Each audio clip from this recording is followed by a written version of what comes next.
साईं बाबा ने कभी नहीं कहा कि मैं मुसलमान हूँ। साईं बाबा ने कभी नहीं कहा कि मैं हिंदू हूँ। बट वो बोलते थे ना, सबका मालिक एक। साईं बाबा बोलते थे अल्लाह मालिक, वो भी बोलते थे।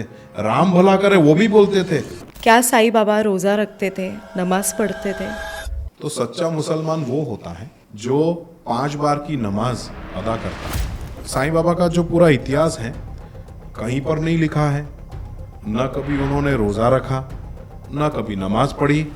वो तो छोड़ो, कभी उन्होंने कुरान भी नहीं पढ़ा। सोचो कि चांद मियाँ में भी आपको साईं दिख रहा है। ठीक है, जो उनके विरोधी हैं उनको मैं तो बोलना चाहूंगा कि आपको तो अब चांद मियाँ में भी साईं दिखने लगे हैं। शिरडी के डोनेशन फंड में जो पैसा जमा होता है वो मस्जिदों में जाता है? नहीं, 1 रुपया नहीं जाता है। बाबा तो कभी जन्मे ही नहीं है, न बाबा की कभी मृत्यु हुई है। चाहे आप कोई भी जात के हो, किसी भी धर्म के हो, चाहे आप रोगी हैं, गरीब हैं, पैसे वाले हैं, सब उनके लिए बराबर था। देखिए, साईं बाबा का कोई असली नाम ही नहीं था। कि जितना राम का नाम साईं भक्त ले रहे हैं उतना तो राम के भक्त भी नहीं लेते होंगे। बाबा को अगर कुछ समर्पित करना चाहते हैं, पैसों की जरूरत नहीं है बाबा को, ना सोना चांदी की जरूरत है। अपनी कोई एक खराबी हो वो दे दो। नमस्कार, ओम साई राम। मैं कावेरी और अनस्टॉपेबल शक्ति के इस नए एपिसोड में आपका बहुत बहुत स्वागत है। आज हमारे साथ एक ऐसी प्रेरणादायक व्यक्ति है जिन्होंने साईं बाबा की कृपा और अपने आत्मविश्वास से जाने कितनों का जीवन बदला है। सूरत में स्थित उनके मंदिर ट्रस्ट के माध्यम से वे सिर्फ एक धार्मिक कार्य नहीं बल्कि एक आध्यात्मिक आंदोलन चला रहे हैं। और अब बाबा के अपार कृपा से वे नासारी में एक और भव्य साईं मंदिर का निर्माण कर रहे हैं। हम बात कर रहे हैं आचार्य डॉक्टर श्याम सुरेश जी की। ओम साई राम। ओम साई राम। धन्यवाद, आपने यहाँ पर मुझे आमंत्रित किया। मुझे बहुत अच्छा लगा कि आप हमारे पॉडकास्ट में आए। आपके रील्स बहुत ही लाइफ चेंजिंग, बहुत ही मोटिवेटिंग और ट्रांसफॉर्मिंग होते हैं। तो मेरा पहला सवाल आपसे यही होगा कि आप बाबा से कब और कैसे जुड़े?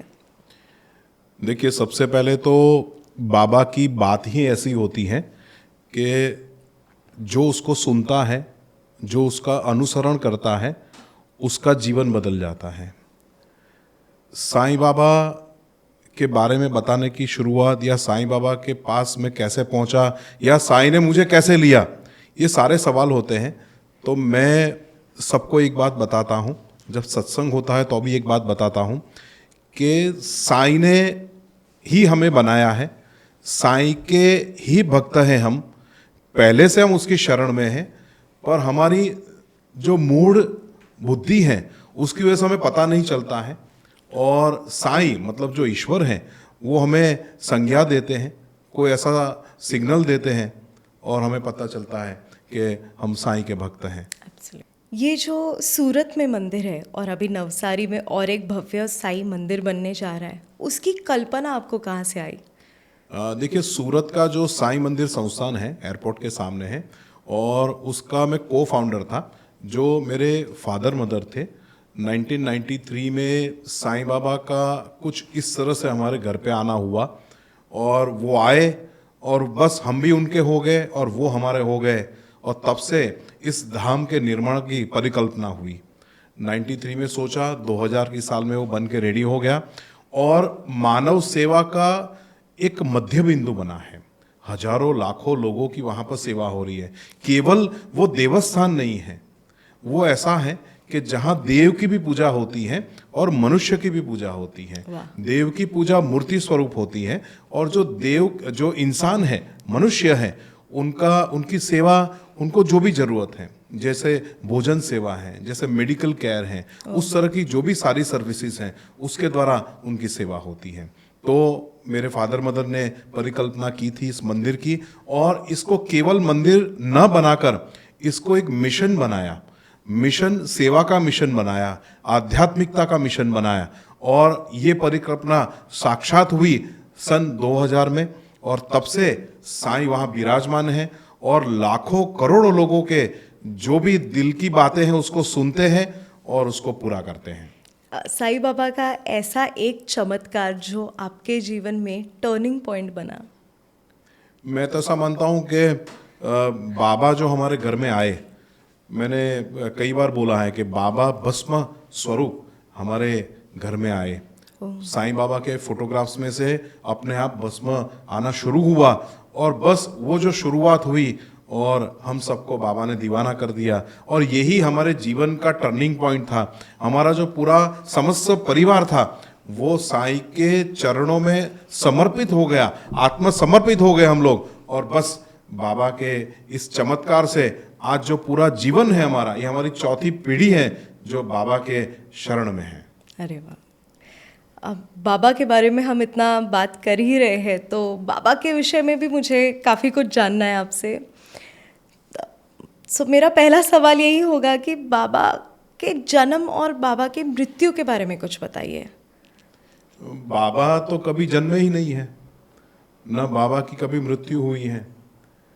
बाबा तो जब से इस सृष्टि का निर्माण हुआ है, ब्रह्मांड के रचयिता हैं, उसी ने रचा है, तो वो जन्म कैसे लेंगे? ब्रह्मांड नायक। पर हम मनुष्य हैं, तो मनुष्य अपने आप की तरह भगवान को सोचता है, क्योंकि हमने भगवान भी ऐसे बनाए, 2 हाथ वाले 2 पैर वाले बनाए, हमारे जैसे बनाए भगवान, क्योंकि भगवान की जो कल्पना है हमारे दिमाग में वो वही है जैसे हम दिखते हैं। हम उनको थोड़ा महामानव सोचते हैं कि थोड़े से अबोव, हमारे से थोड़े ऊपर हैं, वो कुछ अलग कर सकते हैं, हमें अच्छा रख सकते हैं। बट बाबा के जन्म की जो बात है कहीं पर लिखा नहीं है कि साईं बाबा का जन्म कब हुआ, पर आकलन लगा सकते हैं। लोगों ने आकलन लगाया, प्रिडिक्शंस किए कि शायद 1838 में हुआ हो, शायद 1837 में हुआ हो, शायद सितंबर में हुआ है, बट ये सब बातें लोगों ने कही है। दूसरा, एक बहुत बड़े इतिहासविद थे, हिस्टोरियन थे, डॉक्टर BV खेर। उन्होंने बाबा के ऊपर रिसर्च किया, 25 साल का रिसर्च किया, और उन्होंने कहा कि बाबा का भी जन्म हुआ था, बट जो हम भक्त हैं, सच्चरित्र में नहीं लिखा है और कोई पुस्तक में नहीं लिखा है, तो हम असमंजस में रहते हैं कि हमें क्या मानना। उन्होंने कहा कि बाबा का जन्म हुआ था, एक ब्राह्मण परिवार में हुआ था, उनका नाम हरिभाऊ भूसारी था, सबसे छोटे बेटे थे। बाद में उनको कहीं पर गोद दे दिया गया, कोई मुस्लिम फकीर को दे दिया गया, बड़े हुए, उसके बाद वेंकुशा जो उनके गुरु थे उनको दिया गया। वेंकुशा ने उनको एक काली गाय का दूध पिलाया, और उसमें जब बाबा में एक चेतना का संचार हुआ, और तब से साईं भगवत रूप हो गए। दिस इज अ स्टोरी, बहुत लंबी है पर मैंने आपको शॉर्ट में बताई। बट हम क्यों सोचें कि बाबा का जन्म हुआ, इस दिन हुआ? अगर साईं ईश्वर है और हमारे जीवन में साईं का आना हुआ, तो वो सेलिब्रेशन है एवरी डे। हम तो मानते हैं कि रोज बाबा की बर्थडे है। अगर ईश्वर की बर्थडे आप रोज मनाएंगे तो आपको मिठाइयाँ बंटने वाली हैं, फिजिकल रूप में नहीं, जो हम दुनियावी रूप में देखते हैं। आपके दुख कटने वाले हैं, आपको सांसारिक दुख से मुक्ति मिलने वाली है, आपको अल्टीमेट जो जॉय है उसकी तरफ वो ले जाने वाले हैं। तो you have to celebrate science birthday every day. कैसे? मानव सेवा करके, ध्यान करके, योग करके, लोगों से प्यार करके, अच्छी बात करके। This is the celebration of Sai Baba's birthday and we do that every day. जैसे आपने कहा कि साईं बाबा इनका मृत्यु कभी हुआ ही नहीं है, बट ऐसा भी कहा जाता है कि 6 साल पहले उनके मृत्यु से उन्होंने कुछ ऐसा इंट्यूशन दिया था कि कुछ होने वाला है। शरीर तो नाशवंत है। देखिए, किसी भी ह्यूमन बीइंग है, आप हूँ, आप हैं, मैं हूँ, और हमें अगर प्रतीत करवाना हो, यहाँ पर मान लीजिए ऑक्सीजन है, जब तक उसको एक गुब्बारे में नहीं भरा जाएगा पता नहीं चलेगा। हवा है, एक गुब्बारे में नहीं भरेंगे पता नहीं चलेगा। उसी तरह से इलेक्ट्रिसिटी का करंट है, आप छुएंगे तब तक पता नहीं चलेगा वहाँ से पास हो रहा है, ठीक है। उसी तरह से ये ब्रह्मांड की साक्षात ऊर्जा है। मैं कई बार बोलता हूँ कि साईं बाबा को पहचानने में हम लोग बहुत गलती कर रहे हैं। साईं बाबा ऐसी प्रचंड ऊर्जा है जो मानव स्वरूप लेके आई, और वो इसलिए मानव स्वरूप लेके आई ताकि हम जैसे जो इंसान हैं उनको पता चले कि ये कोई शक्ति अलग है। जिसको हम समझते हैं कि ये फकीर है, फटे हुए कपड़े पहन के घूम रहा है, भिक्षा मांग रहा है, और वो एक्सपायर भी हो गया तो हम सोचते हैं कि ओ ये तो हमारे जैसे हैं या संत होंगे और क्या होगा, बट ऐसा नहीं है। वो साक्षात ऊर्जा है। और ऊर्जा जब आपसे मिलती है, ये काम कौन कर रहा है, कौन सी ऊर्जा काम कर रही है? जो दुनियावी दुख है उसको दूर करने की क्षमता किसी राजा में भी नहीं है, किसी प्राइम मिनिस्टर में भी नहीं है। वही काम ये फकीर जिसने चोला पहना और आपके दुख दूर कर रहा है, आपको मन की शांति दे रहा है, ये कैसे हो पाता है? ये ब्रह्मांड की ऊर्जा है। ऐसा कहते हैं कि हमारे जैसे 50,000 पृथ्वी हैं, ऐसा साइंटिस्ट कहते हैं। तो सोचिए कि बाबा ने 50,000 पृथ्वियों पे जब जन्म लिया होगा, क्योंकि ये तो साक्षात ऊर्जा है, एक नई मिटने वाला प्रकाश है। ठीक है, तो सोचो क्या क्या कमाल किया होगा। तो हमें अनुभव करना है। जैसे ही इस ऊर्जा के साथ आप कनेक्ट होते हैं, स्पार्क होता है, इग्नाइट होता है, और फिर देखिए आपका क्या होता है। आप में एक नई ऊर्जा का संचार होगा, एक नया जीवन मिलेगा, और बस जीवन बदलता जाएगा। अनुभव करते रहिए। तो बाबा का मृत्यु जो हुआ था वो उनके शरीर का हुआ था 2012 में, जब वहां कृष्ण भगवान का मूर्ति रखने की बात हो रही थी, बूटीवाड़ा बन रहा था, बनने की शुरुआत हुई थी। बाबा ने कहा था कि यहाँ पर कृष्ण कन्हैया बैठेंगे। बाद में कहा कि देखते हैं, बनाते जाइए। और 2 साल पहले बाबा ने कहा कि मैं यहाँ बैठने का मेरा मन है। लास्ट में जब बाबा अंतिम सांस ले रहे थे, उनका शरीर अंतिम सांस ले रहा था, तब बाबा ने कहा कि मुझे इस दगड़ी वाड़े में ले जाओ। दगड़ी मतलब पत्थर, मराठी में दगड़ी बोलते हैं, वाड़ा मतलब भवन। मैं लोगों को ये समझाता हूँ क्योंकि जो मराठी नहीं है उनको नहीं पता चलेगा। तो दगड़ी वाड़ा मतलब जो पत्थर से बना हुआ भवन है, वहां पर मुझे ले जाइए। तो बाबा ने तो 1912 से ये बात बोल दी थी कि मैं यहाँ पर रहने वाला हूँ। साक्षात कृष्ण वहां विराजमान हुए, क्योंकि कृष्ण की मूर्ति जिस जगह रखने वाले थे, बहुत सुंदर मूर्तियां छोटी सी बनवाई थी, अभी भी शिरडी के म्यूजियम में आप देख सकते हैं, वो वहां पर विराजमान होने वाले थे। और सोचिए कि जिस विष्णु भगवान ने अवतार लिया है, मैं तो साईं को अवतार ही बोलता हूं, कि जिस तरह से आगे के दशावतार हुए हैं उसके बाद का ये अवतार है, और जिस अवतार ने वहां बैठना था उसने अपनी जगह खुद बना ली। तो यही साईं ने अंदेशा दिया था कि मैं कब शरीर छोड़ने वाला हूं, और शरीर जैसे ही छोड़ा तो बाबा ने जबरदस्त शक्ति से, बिना शरीर जितना काम किया शायद उन्होंने उतना शरीर में नहीं किया है। एब्सोल्युटली, मुझे गूज़बम्स झाले मला। बाबा का जो दिनचर्या होता था वो कैसा होता था? बाबा सिंपल जीवन जीते थे, बहुत सिंपल। सुबह उठते थे, सुबह 8 साढ़े 8 बजे उनका ब्रेकफास्ट होता था। ब्रेकफास्ट में बाबा नॉर्मल भाकरी खाते थे, कांदा लेते थे, चटनी लेते थे, और दूध कभी कभी वो लेते थे साथ में। और उसको खाने के बाद बाबा लेंडी बाग की ओर जाते थे। देखिए, ये बहुत समझने वाली बात है। ईश्वर हम दर्शन करना हो तो हमें मंदिर के अंदर जाना पड़ता है। ये एक भगवान ऐसे हैं जो दर्शन देने के लिए मंदिर से बाहर निकल के आपके पास आते हैं। साईं बाबा द्वारका माई से निकलते थे अपने भक्तों के साथ, उनके साथ निमोन कर रहते थे। भागोजी शिंदे छाता पकड़ के खड़े होते थे, बहुत फेमस फोटो है। उनके साथ बूटी साहब जो ऑलवेज नीचे देखते थे। सोचिए कि गुरु के प्रति बूटी साहब का कैसा रिस्पेक्ट था कि कभी उन्होंने आंख उठा के बाबा को नहीं देखा, ऑलवेज उनके चरणों को देखते थे कि मेरा स्थान वहाँ है, उससे ऊपर मैं नहीं देखूंगा। और वहाँ से द्वारका माई से वो लैंडी बाग जाने के लिए निकलते थे। वहाँ पर लैंडी नाम का एक झरना बहता था, इसलिए उसका नाम लैंडी बाग दिया गया था। और बाबा वहाँ जाते हुए रास्ते में जो भी भक्त बाहर बैठे हैं, साठेवाड़ा में कोई बैठा है, कोई दीक्षित वाड़ा में बैठा है, अगल बगल के घरों में कोई बैठा है, वो निकल के बाबा के दर्शन करते थे, क्योंकि साक्षात ईश्वर आपके सामने दर्शन देने आ रहा है। उल्टा करते थे, तो बहुत रिफॉर्मर थे, क्रांतिकारी थे, उल्टा करते थे कि सामने मैं सबके पास जाऊंगा। दर्शन देते थे, खड़े होते थे, लोगों से बात करते थे, क्या दिन कैसा रहा, उसका क्या हुआ, खबर अंतर पूछते थे। वहां लैंडी बाग जाते थे, वहां पर केवल जो बाबा का सेवक था अब्दुल्ला, उनको ही अलाउड था। वहां बाबा क्या करते थे किसी को नहीं पता है, किसी को मालूम नहीं अभी तक। वहां पर करीबन 1 सवा घंटा वहां पर रुकते थे लैंडी बाग में, और बाद में बाहर आते थे। बाहर आते थे तो जो भक्तों का हुजूम था और बढ़ जाता था, मतलब और लोग खड़े हैं बट कोई इनडिसिप्लिन नहीं, क्योंकि साक्षात ईश्वर की जो शक्ति ऐसी थी कि सेल्फ डिसिप्लिन लोगों में आ जाती थी। कोई भागदौड़ नहीं होती थी, कोई बीच में नहीं आता था।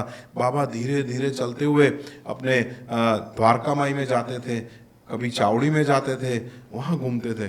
कितना अद्भुत नज़ारा था वो कि स्वयं राजा धीराज ब्रह्मांड नायक बाहर घूम रहे हैं, पृथ्वी पर विचरण कर रहे हैं।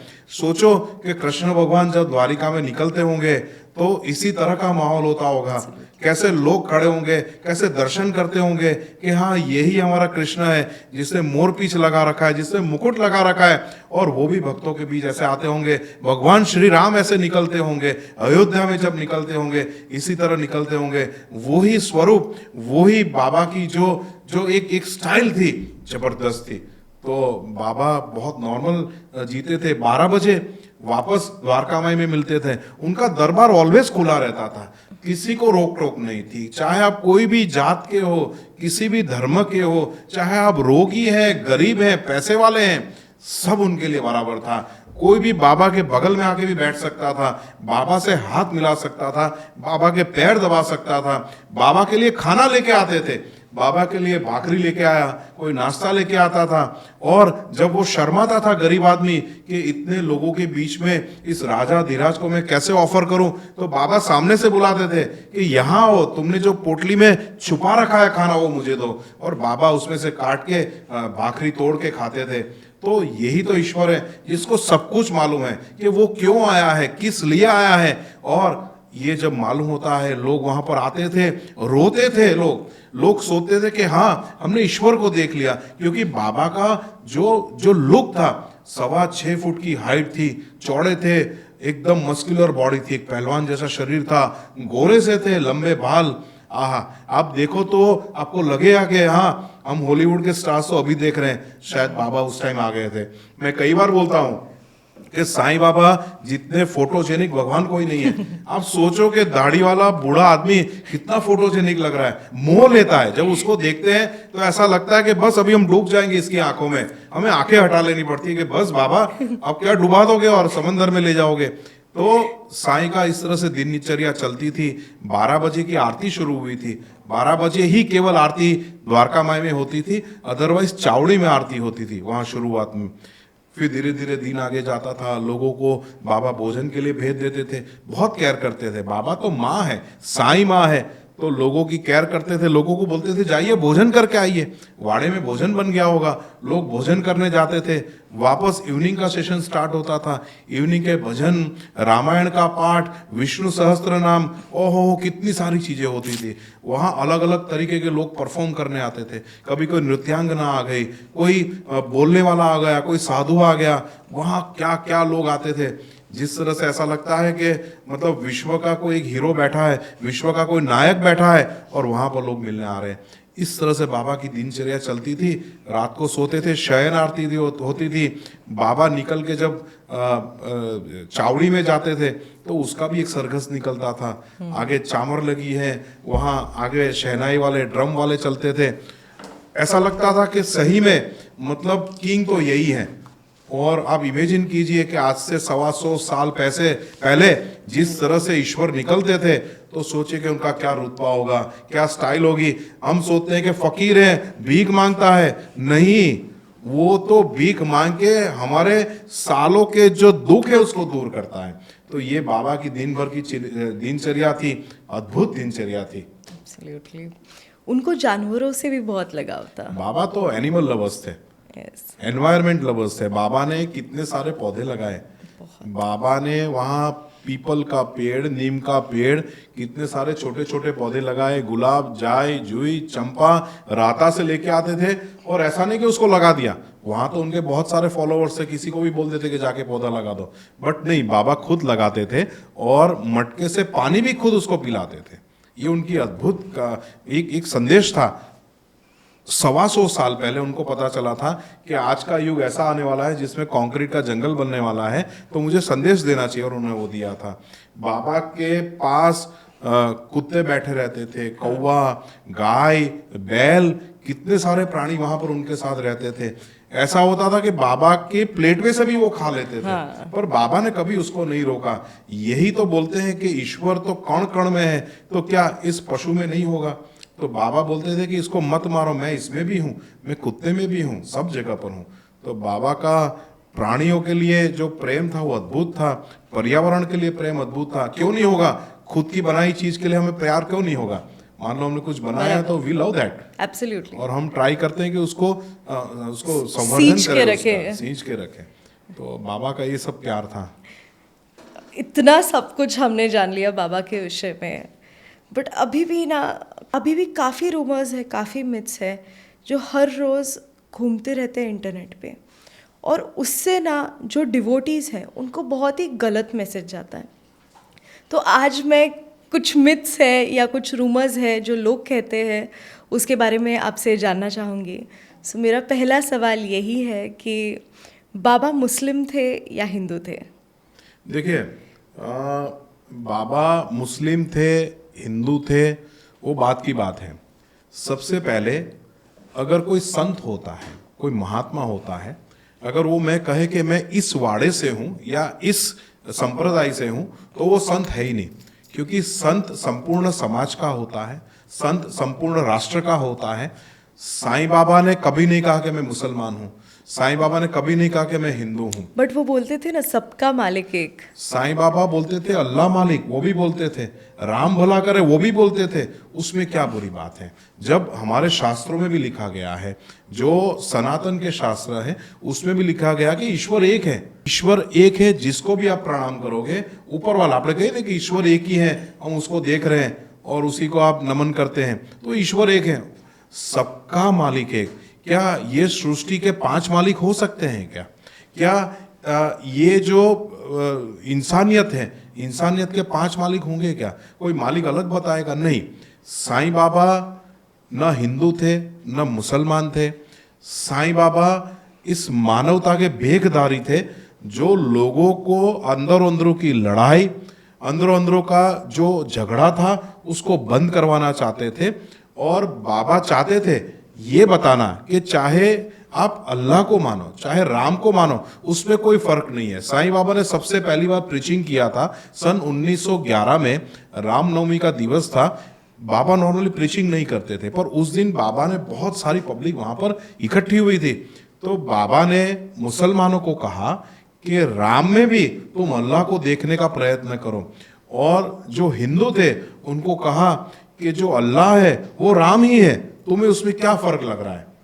तो बाबा ने कहा कि अगर आप मेरे पास आना चाहते हैं तो धर्म का वाड़ा, धर्म का भेद, जातियों का भेद, वो सब कुछ द्वारका माई के गेट के बाहर रख के आओ, वरना मेरे पास मत आओ। तो यही बाबा ने संदेश दिया था कि सब बराबर है। वो हिंदू और मुसलमान, मान लो मुसलमान हो तो भी क्या फर्क पड़ता है, और हिंदू है तो भी क्या फर्क पड़ता है? हमें तो उनका जो संदेश है, जो मानवता के लिए, उस पर ध्यान देना है। कुछ लोग कहते हैं उनका नाम चांद मियाँ था, कुछ लोग कहते हैं उनका नाम हरिभाव भुसारी था। तो असली नाम क्या था साईं बाबा का? देखिए, साईं बाबा का कोई असली नाम ही नहीं था। बेसिकली साईं नाम जो दिया था वो खंडोबा मंदिर के जो पुजारी थे, महलसापति, वो सोनी थे, सुवर्णकार थे, और वहां पर पूजन का कार्य करते थे। बाबा घूमते फिरते एक बार शिरडी आ गए। अब शिरडी में बाहर ही आपने देखा है, रोड पे सबसे पहले खंडोबा महाराज का मंदिर आता है। तो वहाँ गए और उन्होंने बोला कि मुझे यहाँ मैं रुक सकता हूँ क्या? क्योंकि नॉर्मली ऐसा होता है कि मंदिरों में साधु संत रुकते हैं। तो उन्होंने कहा कि मैं रुक सकता हूँ। तो तुरंत महलसापति को उनका जो दिव्य स्वरूप था वो देख के उनके मुंह से निकल गया, भो साईं, आओ साईं। ठीक है, आओ साईं, आओ साईं। तो उनके मुंह से निकल गया साईं। साईं मतलब ईश्वर, ठीक है, साईं मतलब साधु, साईं मतलब फकीर, उसके बहुत सारे मीनिंग है। उन्होंने कहा आ जाओ, बस तब से उनको साईं बोलने लगे लोग। बाबा को बहुत सारे लोगों ने पूछा था।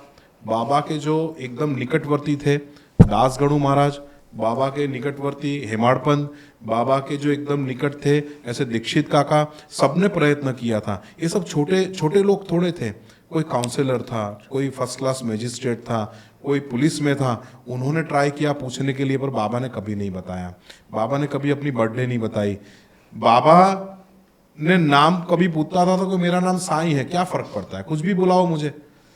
जो सर्वस्व छोड़ चुका है, जो संन्यास मार्ग पे है, उसको आप कुछ भी बुलाओ, क्या फर्क पड़ेगा, उसको कोई फर्क नहीं पड़ता है। जब ब्रिटिश कमीशन एक बार उनके यहाँ पर बैठा था, किसी चोर ने नाम दे दिया था बाबा का कि वहाँ से मैंने चुराया था, तो बाबा को बोला कि आप आ जाओ कोर्ट में। तो बाबा ने कहा कि मैं नहीं आने वाला, हो सके वो कर लो। बाबा तो मन के बादशाह थे। कोर्ट में बाबा तो को कोर्ट में बुलाया कोर्ट था। में बुलाने के लिए समन्स आया था। बाबा ने कहा मैं नहीं आ रहा हूँ, अब जो चाहे वो कर लो। तो अब लगा कि अब ये तो टेढ़ा है, फकीर है, तो सुनता नहीं है। तो कोर्ट ने कहा कि कमीशन बनाते हैं और वो जाके पूछ के आएंगे वहाँ पर। तो बाबा के पास आए, बाबा को पूछा आपका नाम क्या है, थे कि लोग मुझे साईं बुलाते हैं। बाबा को पूछा कि आपके फादर मदर कौन है, तो कि वो भी साईं है। लोगों ने पूछा कि आपके गुरु कौन है, तो बोला वेंकुशा मेरे गुरु हैं। बोले कौन से धर्म को फॉलो करते हो, तो कि कबीर धर्म को फॉलो करता हूँ, ना हिंदू ना मुस्लिम। अब इस तरह के टेढ़े मेढ़े जवाब देने लगे। बोला इस चोर को पहचानते हो, तो कि मैं तो तुम्हें भी पहचानता हूँ सालों से, तो इस चोर को नहीं पहचानूंगा क्या। तो उनको लगा पता नहीं क्या बोलना चाहते हैं। बोले तुमने चीजें ली है, तो बोले नहीं मैंने नहीं ली है। तो इसने ली है, इसने ली होगी, वो आपका काम है, आप ढूंढो। तो बाबा ने कभी भी रिवेल नहीं किया कि उनका नाम क्या है, बट साईं नाम अच्छा है। मैं तो बोलता हूँ साईं बोलने में अच्छा लगता है, और बाबा बोलते हैं तो ऐसा लगता है कि मैं मेरे फादर से, मेरे पापा से बात कर रहा हूँ, और एक हिम्मत मिलती है, एक शक्ति मिलती है कि हाँ मैं मेरे फादर के साथ बात कर रहा हूँ। बाबा का एज सच कोई नाम नहीं है, जो नाम से बुलाओ, चाहे कृष्ण बुलाओ, चाहे राम बुलाओ, चाहे शिव बुलाओ, जीसस बुलाओ, अल्लाह बुलाओ, आपको जो बुलाना है बुलाओ, वो शक्ति आपको मदद करने वाली है। आप पीछे मत हटिए, जो नाम से बुलाना है, चाहे चांद मियाँ बोल दो, आपको क्या फर्क पड़ता है।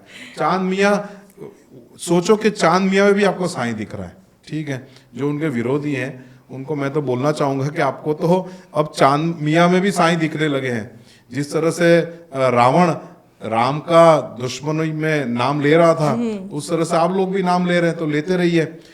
एक्चुअली चांद पाटिल नाम का एक व्यक्ति था जो जिसकी घोड़ी खो गई थी, और साईं बाबा ने वो घोड़ी दिखा दी थी फर्स्ट टाइम। मतलब मैं ऐसा बोलता हूँ कि सबसे पहले साईं बाबा का मिरेकल अगर किसी ने ऑब्जर्व किया था, जिसका वो मतलब जिसका प्रूफ था, ठीक है, तो वो चांद पाशा पाटिल वो थे। चांद पाशा पाटिल एक बार उनकी घोड़ी खो गई, घूमते घूमते घूम रहे थे, उतने में उनको ये फकीर दिख गया। तो नॉर्मली फकीर दिखता है, कोई भी, अभी भी हमें आदत है, साधु दिखेगा, फकीर दिखेगा तो हम दो हाथ जोड़ के नमन तो कर लेंगे कि जो भी हो। तो उनके पास गया, तो बाबा ने पूछा क्या चिंता कर रहे हो, बोले घोड़ी खो गई। बोले वो रही घोड़ी तुम्हारी घूम रही है। अब सोचो जो 2 महीने से घोड़ी मिल नहीं रही थी, वो पीछे घास चल रही थी। फिर बोला बैठो, चिंता मत करो, वो आ जाएगी। वहां बैठे, बाबा ने चिलम जलाने के लिए बोला, तो चांद पाटिल ने कहा कि यहाँ कहाँ कोई इंतजाम है। बाबा ने एक सटका जमीन में मारा और वहां से अग्नि प्रकट हो गया।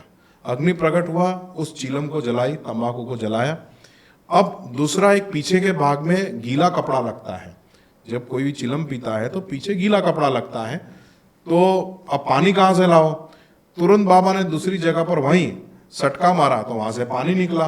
अब ये देखने के बाद जो चांद पाशा पाटिल थे, उनको लगा कि ये तो अद्भुत बालक हैं, मैं बालक बोल रहा हूँ, छोटे थे बाबा, कि अद्भुत बालक हैं जिसके पास पंच तत्वों पे कंट्रोल है, जो पूरे पंच तत्वों का कंट्रोल कर सकता है, तो ये तो कोई अद्भुत है। तो पैर पकड़ लिए, पैर पकड़ के बोला कि अब मेरे घर चलो। अब बोलते हैं ना कि साधु तो चलता भरा, जो ले गया उसके साथ चले। बोले ले गए, बोले वहां उसके गांव चले गए। फिर गांव में उसकी भतीजी की शादी थी, तो शादी की बारात, वो शिरडी में ही आना हुआ वापस, तो वापस शिरडी में आए। फिर बैलगाड़ी से उतर गए तो शिरडी के हो गए। ये पूरा मतलब चांद पाटिल किसको बोल रहे हैं, चांद मियाँ किसको बोल रहे हैं। लोग थोड़ा पढ़ेंगे तो आइडिया आ जाएगा, कोई इश्यू नहीं। पर बाबा तो उनको माफ कर देंगे। अब चांद मियाँ बोलो, चांद मियाँ बोल के भी उनकी भक्ति करोगे, आपका काम होने वाला है, कोई टेंशन नहीं। ये जो ओम साई राम हम कहते हैं, हाँ, तो काफी लोग उस पे भी सवाल उठाते हैं कि ओम साई राम क्यों? तो उसके बारे में आप कुछ बताइए। देखो हम बोलते हैं कि राम तो कण कण में है, राम हमारे दिल में बैठे हुए हैं, ठीक है। और जब साईं राम बोलते हैं, साईं मतलब हमारे साईं बाबा, राम मतलब हम मानते हैं कि उन्हीं का वो स्वरूप है, ओम मतलब ये ब्रह्मांड के रचयिता, ये तीनों का कॉम्बिनेशन है। अब राम नाम किसी की मोनोपोली तो है नहीं, किसी ने ट्रेडमार्क रजिस्टर कराया हो तो मुझे भेज दे, मैं भी देख लूं कि हाँ किसी ने पेटेंट करा रखा है कि भाई राम नाम लेना है या नहीं लेना है। राम नाम तो कोई भी ले सकता है, नाम लेके ही लोगों का उद्धार हुआ है।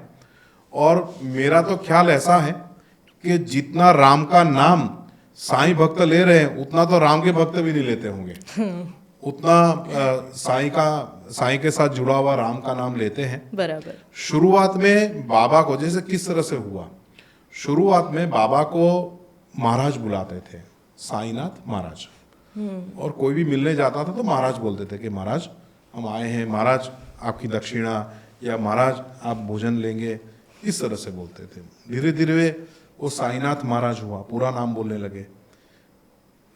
धीरे धीरे जब शुरू आगे बढ़ते गए तो एक ऐसा दौर आया कि लोग ओम साई राम बोलने लगे। शायद मुझे ऐसा लगता है कि राम के सारे भक्त जुड़ गए होंगे, तो उनको साईं के साथ राम का नाम लेना था और वो हो गया। अब वो अमिट हो गया है। अब आप वीडियोस में कमेंट देखना, आपके ओम साई राम के कितने कमेंट्स होंगे। एब्सोल्युटली लाखों कमेंट्स आएंगे इस पे, लाखों कमेंट्स, है ना। तो बस ये शुरुआत हो गई। एक बहुत बड़े संत है, एक ही नहीं एक्चुअली दो है, जिन्होंने ऐसे कहा है कि साईं बाबा ये संत थे, उनको भगवान मत बनाओ। तेल से चमत्कार तो कोई जादूगर भी कर सकता है, और वो ऐसे संत है कि जिनका लोग सुनते हैं, वो काफ़ी प्रीचिंग्स करते हैं। तो ये जो सारा है ना, वो एक गलत मैसेज लोगों को जा रहा है, उसके ऊपर आपका क्या टेक है? बाबा ने कहा कि मैं संत हूँ, बाबा ने कभी नहीं कहा कि मैं संत हूँ, बाबा ने कभी नहीं कहा कि मैं भगवान हूँ, बाबा ने तो ये सब बातें कही नहीं है। तो ये महाराज क्यों बोल रहे हैं वो मुझे नहीं पता आ रहा है। शायद वही बाबा को फेमस कर रहे हैं कि बाबा भगवान नहीं है, संत है। मैं एक भगवत गीता की बात बताता हूँ। भगवत गीता में भगवान श्री कृष्ण ने एक बात कही थी कि जो संत है उसके हृदय में मैं निवास करता हूँ। अगर आप संत के पैर छूते हैं, संत का पूजन करते हैं, तो आप मेरा ही कर रहे हैं। अगर ये भागवत कथाकार हैं या सनातनी है तो उन्होंने भागवत गीता तो पढ़ी होगी। तो कृष्ण भगवान का जो ये श्लोक है, जो जिसमें भगवान ने ये चीज़ एक्सप्लेन की है, वो भी उन्होंने सुनी होगी।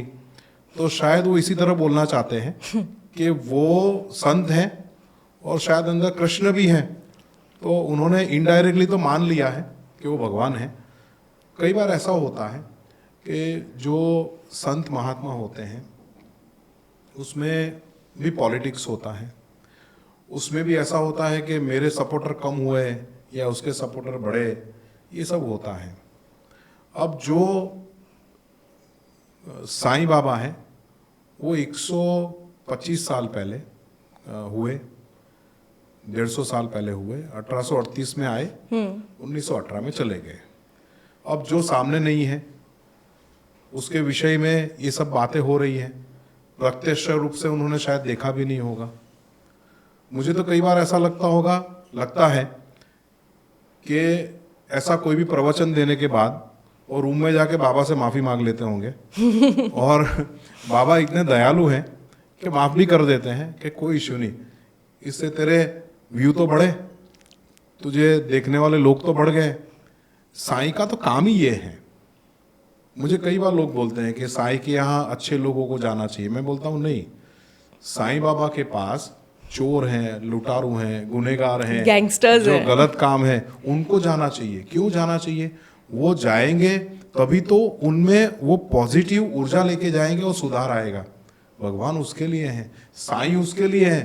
तो जो भी कुछ बोल रहे हैं उनको मैं कहना चाहूँगा कि आप इनडायरेक्टली साईं बाबा का प्रचार कर रहे हैं, साईं बाबा का नाम ले रहे हैं, और हम जो साईं भक्त हैं हमें कोई चिंता नहीं है, आप करते रहिए, क्योंकि साईं इतना दयालु है, ये पूरी सृष्टि का रचयिता है, आपको भी उन्होंने रचा है तो माफ़ कर देगा।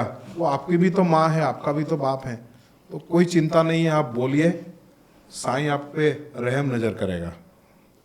जैसे आपने कहा कि संत मानते हैं लोग उनको, तो इसके ऊपर भी एक कंट्रोवर्सी है कि उन्होंने फकीर का स्वरूप ही क्यों चुना।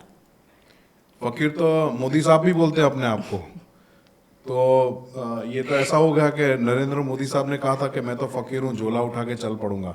इसका कहने का मतलब ये होता है कि जिसके पास ना कोई संपत्ति है, ना कोई लोभ है, ना कोई माया है, ना कोई मोह है, वो फकीर होता है, जिसको कुछ नहीं पड़ी। आपने खाना दिया नहीं दिया, आपने मान दिया नहीं दिया, सम्मान दिया नहीं दिया, आपने अपमान किया, गाली दी, गुस्सा दिया, कोई फर्क नहीं पड़ता, वो फकीर होता है, वो साधु होता है। साधु को क्या फर्क पड़ेगा? जिसने अपने आत्मा को निचोड़ के परमात्मा में मिलन के लिए सारे यत्न किए हैं, क्या फर्क पड़ेगा? जब उस राह पे कोई चल पड़ा है तो आपके दो शब्द बोलने से उसको कहाँ दुख होने वाला है? तो फकीर है, और ऐसी फकीरी होनी चाहिए जिसके 190 देशों में भक्त हो। ऐसा फकीर कि जिसके जो भक्त हैं इसको 90 देशों में वो अन्न सेवा कर रहे हैं, अगर उनका कैलकुलेशन किया जाए पूरा टोटल, तो पूरे एक देश को हर रोज साईं भक्त अन्न खिलाते हैं। तो ऐसे फकीर को तो मतलब आपको भी मानना चाहिए। एक थोड़ा सीरियस सवाल, क्या साईं बाबा रोज़ा रखते थे, नमाज पढ़ते थे? सच्चा मुसलमान अगर ये देख रहा है या जो मुसलमानों को जानते हैं, तो सच्चा मुसलमान वो होता है जो 5 बार की नमाज अदा करता है, 5 बार मस्जिद में जाता है, नमाज अदा करता है, और जब रमज़ान का पवित्र महीना आता है तो उसमें वो रोज़ा रखता है। मान लो सारे नहीं रख पाए तो थोड़े भी रखें, कैसे भी करके वो जो अल्लाह है उसकी बंदगी के लिए, उसकी पूजा के लिए ये वो करेगा। साईं बाबा का जो पूरा इतिहास है कहीं पर नहीं लिखा है, ना कभी उन्होंने रोज़ा रखा, ना कभी नमाज पढ़ी, वो तो छोड़ो, कभी उन्होंने कुरान भी नहीं पढ़ा। जो सच्चा मुसलमान है उसको कुरान की सारी आयतों के बारे में पता होता है। आयत मतलब मंत्र, जैसे भगवत गीता में मंत्र होता है, उसमें आयत होती है, उसके बारे में उसको पता होगा। और साईं बाबा ने कभी कोई आयत नहीं बोली, कभी कुरान नहीं। हाँ, उनके जो भक्त थे अब्दुल्ला, वो बोलते थे मुसलमान तुम अपने धर्म को पालो, बोले तुम कुरान पढ़ो। काका साहब आए, बोले तुम भगवत गीता निकालो, इसको पढ़ो। दूसरे आए, उसको बोलते तुम ये करो। तो साईं बाबा ने कभी ये जो मुस्लिम जिसको बोल सकते हैं कि इस्लाम फॉलो किया, वो वाला काम कोई नहीं किया है। ऐसा कहीं पर न ब्रिटिश गेजेटियर में लिखा है, न कोई हिस्ट्री में लिखा है। बाबा के समय की बहुत सारी किताबें अवेलेबल हैं, कहीं पर भी इस तरह का लिखा हुआ नहीं है। तो इससे अंदाजा लोग लगा सकते हैं कि बाबा ने क्या किया होगा। बट क्या कभी उन्होंने बकरे की बलि दी थी? बकरे की बलि तो कभी नहीं दी। 1838 से लेके आज 2025 हैं, तब तक शिरडी में, द्वारका माई में या समाधि मंदिर में किसी भी जीव हत्या नहीं की गई है। बकरे की बलि तो छोड़िए, चींटी को भी नहीं मारा गया है। बकरे का एक अध्याय साईं सच्चरित्र में एक अध्याय में आता है लिखा हुआ कि साईं बाबा ने छुरा लाने के लिए कहा श्यामा को। श्यामा छुरा लेने गया, उतने में दीक्षित काका जो सनातनी ब्राह्मण थे वो वहाँ पर दिखे, तो बाबा ने उनको कहा कि वो छुरा लेके आ रहा है, तुम इस बकरे को काट दो। अब सब चौंक गए, क्योंकि कभी भी बाबा ने इस तरह की बात नहीं की थी। बाबा के जो आयु थी उसके जीवन के लास्ट ये 6 साल की बात है, ठीक है। अब किसी ने तो ऐसा कहा नहीं था, कभी नहीं कहा था, न कभी कटा था। श्यामा तो डर का मारा वहाँ से भाग गया, मैं छुरा लेने जा रहा हूँ करके वहाँ से गायब हो गया। निमोणकर वो सब वहाँ पर खड़े हुए थे, भाईजा सब लोग वहां से भागे कि ये क्या हो रहा है आज। अब किसी को इसमें पढ़ना नहीं था, सब गए। दीक्षित काका साईं बाबा को गुरु मानते थे, और जो गुरुमुखी शिष्य होता है वो गुरु के हर वचन को पालता है, पालन करता है, उसका पालन करता है। तो छुरा आया और दीक्षित काका ने जैसे ही ऊपर उठाया तो साईं बाबा वहां से चिल्लाए कि तुम ये क्या कर रहे हो, तुम्हें शर्म नहीं आ रही है? एक सनातनी ब्राह्मण होके तुम बकरे को काटने जा रहे हो। तो बोला, देवा तुमने तो हुक्म किया। तो बोले, मैंने तो हुक्म किया, पर तुम्हारी मति मारी गई थी क्या? तो ये कभी नहीं करना। न अभी तक द्वारका माई में कोई बलि चढ़ी है, न चढ़ेगी, और अब तक ऐसा नहीं हुआ है। इसके अलावा बाबा ने एक बैल को बचाया था, गोंदिया नाम का बैल था। अब हुआ ऐसा था कि वो पूरे शिरडी में फसल खराब कर रहा था, बहुत मजबूत था। तो फसल खराब कर रहा था, किसी के पीछे भागता था, किसी को सींग मारता था। और गांव वाले परेशान हो गए थे कि अब इस बैल का क्या किया जाए। तो सब इकट्ठे हुए और सबने ऐसा डिसाइड किया कि इसको पकड़कर जो नज़दीक का येवला है, येवला में गौशाला में इसको दे देते हैं। ये डिसाइड किया, पर उसको पकड़े कौन, इतना मजबूत। तो एक बीकू नाम का आदमी था। बीकू ने कहा, मैं इसको पकड़ूंगा, पकड़ के मैं वहां पर लेके आऊंगा। बीकू ने उसको पकड़ा, महा मेहनत से पकड़ा, पकड़ के उसको खींच के वो लोग ले गए येवला। अच्छा। बात यहाँ पर खत्म हुई। एक दिन बाद बाबा बाईजा पाटिल नाम का जो बाबा का भक्त था, उसके सपने में आए और कहा कि तुम यहाँ पर शांति से सो रहे हो, ये लोग ये कसाई मुझे काट डालेगा। ऐसा उसके सपने में साईं बाबा ने आके कहा। वो तो चौंक के बैठ गया कि साईं बाबा को कौन सा कसाई काटने वाला है। भागता हुआ गया, गांव वालों को इकट्ठा किया, तो पता चला कि वो जो बैल था उसको येवला भेजा था, शायद कुछ हुआ है क्या। वहां गए, वहां जाके देखा तो बीकू ने जो कसाई था उसको 14 रुपये में बेच दिया था और गौशाला में नहीं दिया था। कसाई ने बोला कि अच्छा है तुम समय पे आ गए, मैं कल ही इसको सुबह काटने वाला था, तुम्हें पता कैसे चला? तो बोला, साईं बाबा हमारे सपने में आए और ये बैल को बचाने के लिए मुझे कहा। उन्होंने 14 रुपये वापस दिए उनको, वो कसाई को, और बैल को लेके आए शिरडी। बाबा ने कहा कि अब ये गौशाला में भी नहीं रहेगा, ये शिरडी में रहेगा। और तब से बहुत शांत हो गया और शिरडी में वो रहने लगा। तो ऐसे तो असंख्य इंसिडेंट हैं जहां पर बाबा ने किसी भी पशु की हत्या के लिए रोक लगाई। तो बाबा कैसे वहां बकरा काट सकते हैं? ये क्या होता है कि जो गलत प्रचार करना चाहते हैं वो जोड़ देते हैं, करेक्ट। और जो सच्चाई जानना चाहते हैं वो पुस्तक पढ़े। Very sensible, absolutely. बाबा जो थे वो एक टाइम पे काफ़ी जगह पे मौजूद होते थे, तो इसको हम टेलीपोर्ट कह सकते हैं। तो वो क्या था, मतलब वो ऊर्जा या वो शक्ति क्या थी कि एक ही टाइम पे काफ़ी जगह पे मौजूद होना? अवतार का तो कार्य वही है। जब भगवान श्री कृष्ण का अवतार हुआ तो वो 16,000 रानियों के साथ होते थे, गोपियों के साथ भी होते थे, और वहाँ पर किसी राष्ट्र नीति की चर्चा करनी होती तो वहाँ भी बैठे होते थे। तो ये तो उनके लिए सामान्य काम है। साईं बाबा का बहुत बार अनुभव ऐसा किया गया कि किसी भक्त को पीड़ा में है, बाबा का अवतार कार्य अलग है, साईं का अवतार कार्य है मनुष्य को जीवन में जो दुख है उसको दूर करना, उसको शांति देना, और उसको जो बोलते हैं ना हैप्पीनेस की ओर ले जाना। करेक्ट। बाबा एक टांगे वाले का रूप लेके किसी को भस्म देने गए थे, बाबा किसी दूसरे गांव में देखे गए थे, हाँ। बहुत सारी जगह पर। तो बाबा ऐसा करते थे, और मैंने शुरुआत में भी कहा है कि ये तो ब्रह्मांड की साक्षात ऊर्जा है, वो ऊर्जा कुछ भी कर सकती है। एक फोटोग्राफ आपने देखा होगा जिसमें ओरिजिनल फोटोग्राफ है बाबा का, उसमें बाबा के पीछे बागोजी शिंदे छाता लेके खड़े हैं पर बाबा नहीं दिख रहे हैं, ऐसा एक फोटो है। हाँ। तो बोले बाबा उसमें अदृश्य बाबा है। वो अदृश्य बाबा नहीं है, उस ऊर्जा को आप महसूस नहीं कर पा रहे हो। वो जैसे बोलते हैं ना कि कृष्ण माखन चोर थे और पकड़े भी जाते थे तो भी ना बोलते थे कि नहीं मैं तो माखन चोरी मैंने नहीं किया है। हमने अनूप जलोटा के भी भजन कई बार सुने हैं और हम बोलते थे कि मैं माखन मैया मोरी मैं नहीं माखन खायो। कृष्ण बाबा भी तो यही करते थे। जब फोटोग्राफर आया फोटो खींचने के लिए बोला तो बाबा ने कहा कि मैं फकीर हूँ, मुझे क्या जरूरत है। तो फिर भी लैंडीबाग से वापस आते हुए बाबा का फोटो उस फोटोग्राफर ने खींच लिया। श्यामा ने बताया कि आपका देवा आपका फोटो उसने खींच लिया है। तो बाबा ने कहा कि मेरे भक्तों के फोटो की जरूरत है, मुझे जरूरत नहीं है।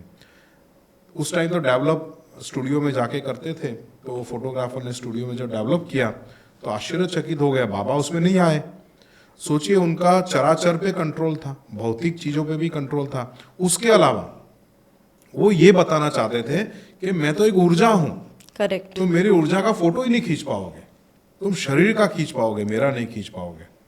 तो बाबा इस तरह से अलग अलग स्वरूप लेते थे।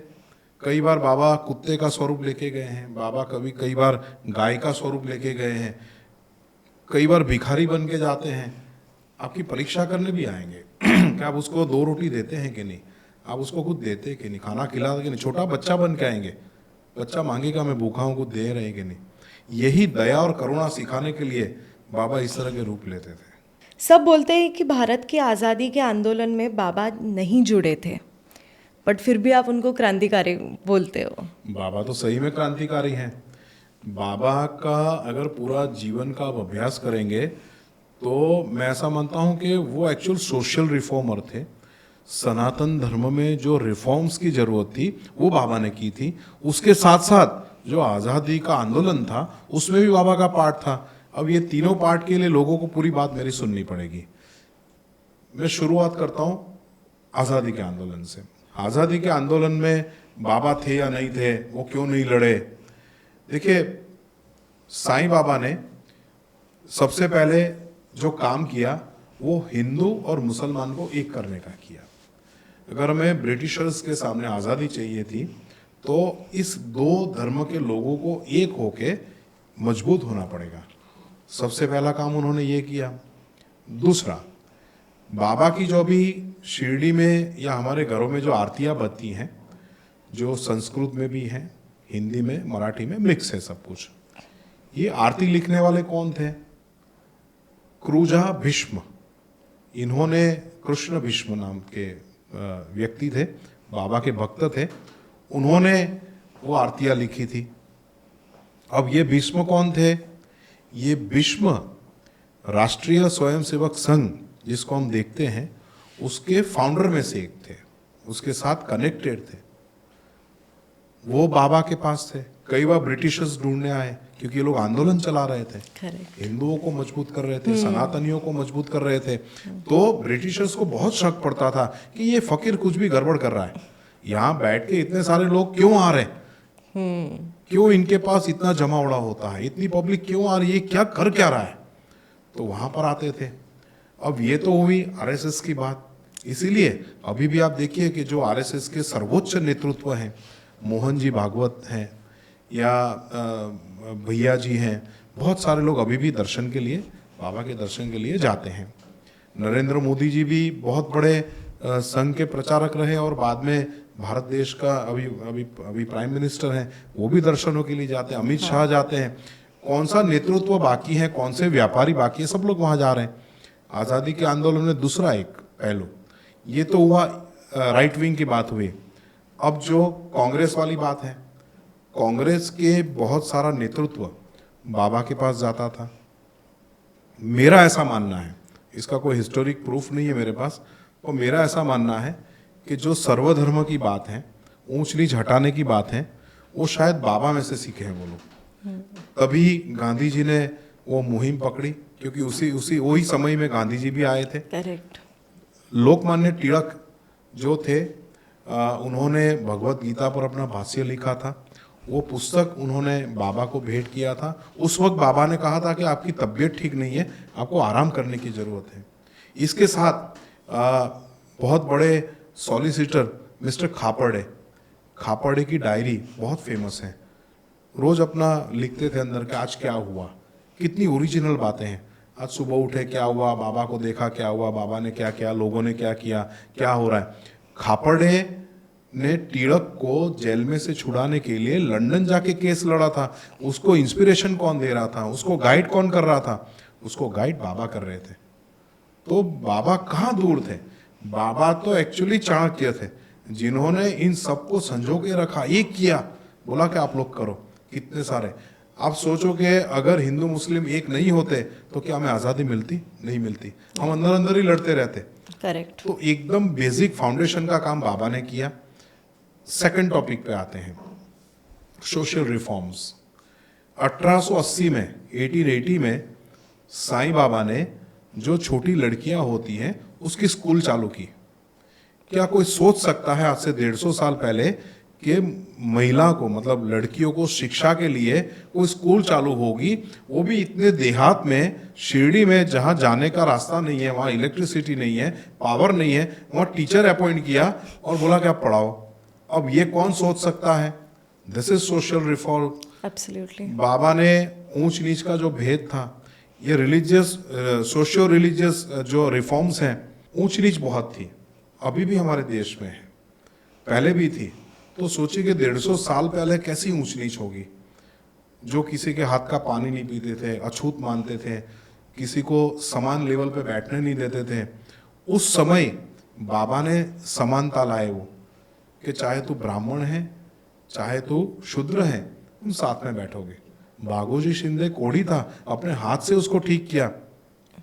सनातन में ऐसा था सबसे पहले कि हम केवल गुरु की सेवा करते थे, हमने कभी मानवों की सेवा नहीं की है। ये कॉन्सेप्ट बाबा लाए हैं।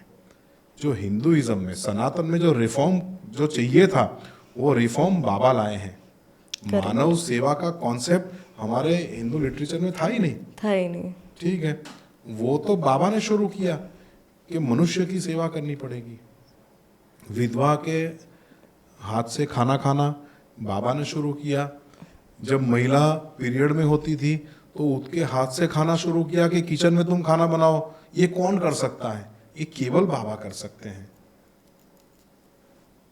मस्जिद में अग्नि जलाया, अखंड धूनी जलाई, घंट बजा, आरती हुई, प्रसाद बटा, मस्जिद के अंदर भगवत गीता पढ़ी गई। तो मैं तो मानता हूँ कि सबसे पहले मस्जिद को मंदिर बनाने वाले ही बाबा थे। ये बाकी सब सनातनी तो बाद में आए। सबसे पहला जो मूल, क्योंकि वो ईश्वर जानते हैं कि मेरा जो सनातन पंथ है उसको मुझे ठीक करना है। Correct. तो बाबा बहुत सारे रिफॉर्म्स लाए हैं, बहुत सारे। ये तो मैंने आपको चंद गिनवाए हैं। मैं अगर लिस्ट दूं तो ऐसा लगेगा कि इतना सारा राजा राम मोहन राय में याद आते हैं, पर हम बाबा को इतना क्रेडिट नहीं दे रहे। हमें देना चाहिए। मैं तो बोलता हूँ कि बाबा भी बहुत बड़े रिफॉर्मर्स हैं। एब्सोल्युटली। क्रांति कैसे लाई? यही क्रांतिकारी है, विचार क्रांतिकारी थे कि नहीं, ये नहीं होगा, ऐसे नहीं करना है। बहुत सारे चेंजेस लाए। शिरडी के डोनेशन फंड में जो पैसा जमा होता है वो मस्जिदों में जाता है? नहीं, 1 रुपया नहीं जाता है।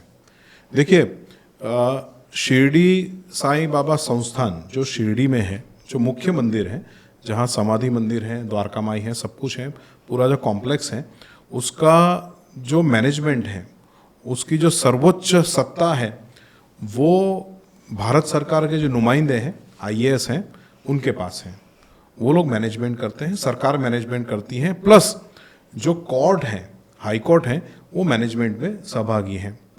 50,000 से ज़्यादा पैसा अगर खर्च करना है तो परमिशन लेनी है। मस्जिद में 1 भी रुपया नहीं गया है।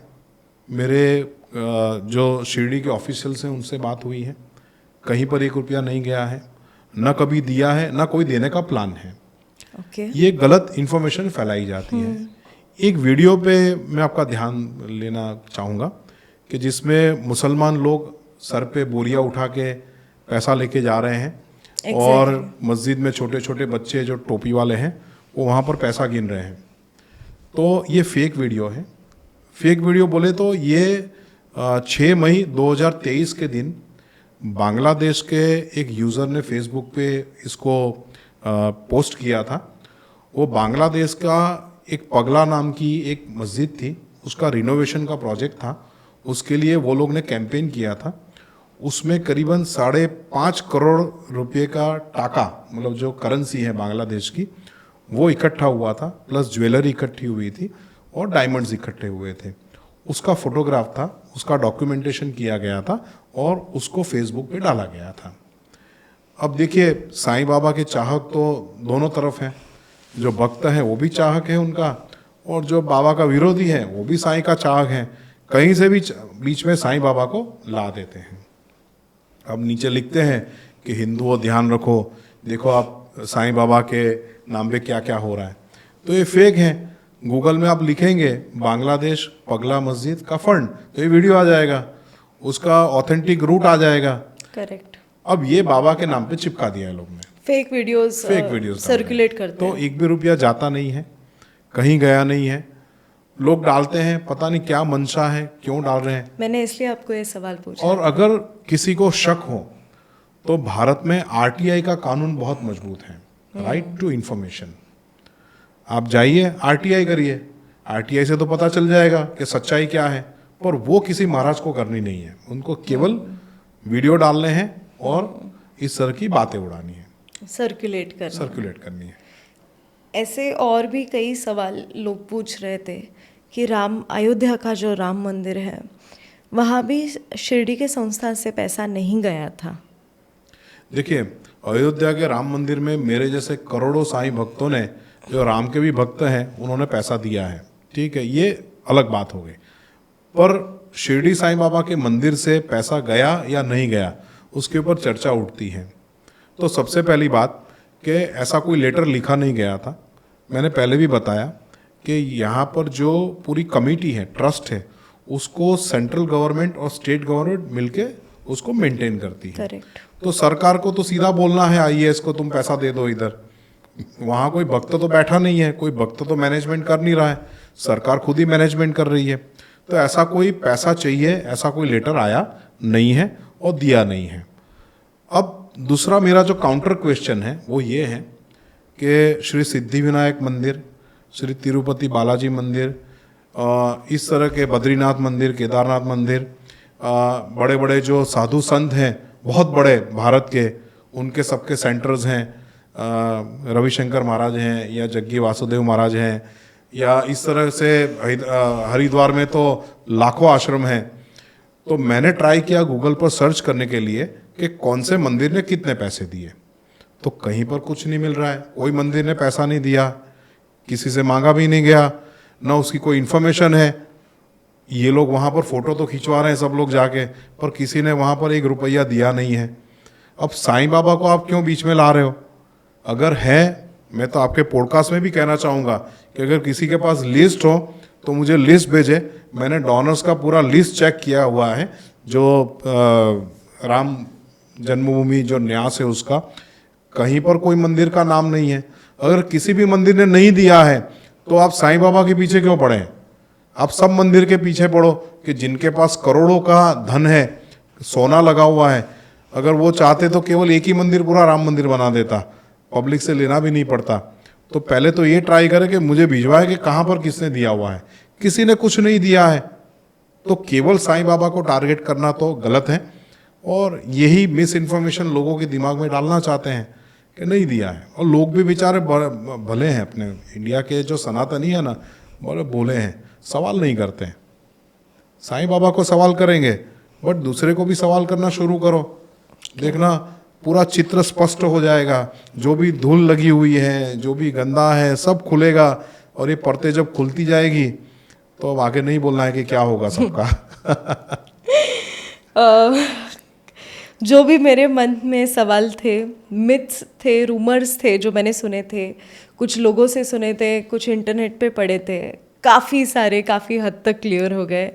और थैंक यू सो मच कि आप हमारे पॉडकास्ट पे आए। वो मेरा भाग्य खुल गया कि आप हमारे पॉडकास्ट बाबा की सेवा के लिए हूँ, साईं में समर्पित हूँ। तो साईं के लिए जो जहाँ पर बुलाता है तो जाना है, साईं की बातें करनी है। अब लोगों को डिसाइड करना है कि साईं से कितना प्यार करना है उनको। Correct, absolutely. एक फाइनल लास्ट मैसेज अगर आप एज अ साई डिवोटी लोगों को देना चाहो तो? देखिए, जो साईं बाबा को मानने वाले हैं वो तो साईं को जानते हैं। बस उनको भी मैं कहूँगा कि आत्मसमर्पित होइए, शक मत लाइए। आप डाउट करेंगे ना, तो जितना डाउट करेंगे उतना आप साईं से दूर हो जाएंगे, क्योंकि साईं का मूल मंत्र ही श्रद्धा और सबूरी है। श्रद्धा मतलब विश्वास।